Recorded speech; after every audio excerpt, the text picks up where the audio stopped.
Now we're going to meet some old friends. They're certainly old friends to many of us, but you probably wouldn't recognise them if you met them in the street. Not unless they spoke to you, that is. Yes, we're talking about some of the country's best-known DJs and radio presenters. They've been making the 40th anniversary of the end of pirate radio as they knew it. This afternoon they came back on shore in Harwich after spending the past few days out on the water turning back the dial. Emma Baker has been to meet them. 15 minutes after 8 o'clock, much more music time now with David Valentine. It was a turning point in broadcasting history. The days of pirate radio marked the beginning of the swinging 60s. They captured the mood of the time and changed the way we listen to radio forever.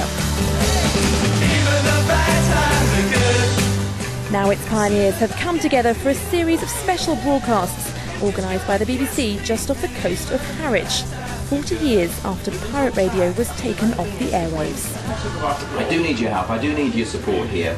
I want you to vote for this when we have a vote. Probably will be Monday now. I would never have believed in 1967 that here I would be in August 2007 talking about those halcyon days, and it's still sounding as fresh today. And not just amongst the DJs, meeting some of those listeners who were also 40 years younger. Great that they could remember that. They showing me photographs of what they'd taken, you know, when they'd come out to view the ship. Just truly, truly amazing.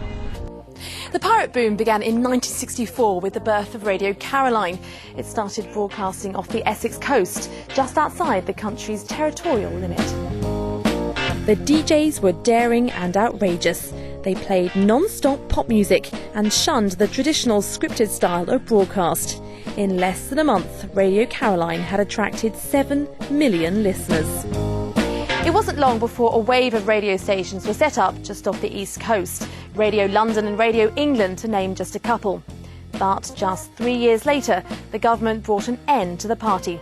On August the 14th, 1967, the Marine Offences Act was brought in, making it illegal for any British citizen to work for an offshore station.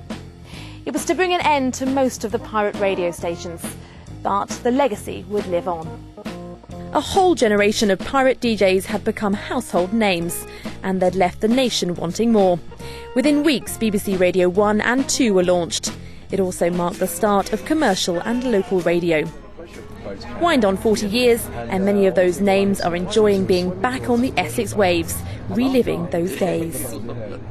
There's something very special about pirate radio. There's just that little bit of freedom, that little bit of anarchy, you know, appeals to people. Because we live in times when there's more and more regulations, and it's the lovely thing about this is, be it only for sort of 6 days or so, it just brings back all those old memories, you know, and the people working on it love it, and so do the listeners. Those pirate days certainly hold a soft spot in many people's hearts. It was just the spirit of the age, really, wasn't it? It was the teenage spirit, and you know, free and easy and all that sort of business. Yeah, it was excellent. Listen to it all the time, because it was the only place that you could get decent music. Very much a change to be able to listen to that. It takes me back to good music, and in the 50s, 60s, when I was much younger. Happy days. Yes, certainly. It may be 40 years on from the passing of the golden age, but it's still far from forgotten. Emma Baker, Anglia News, Harwich in Essex.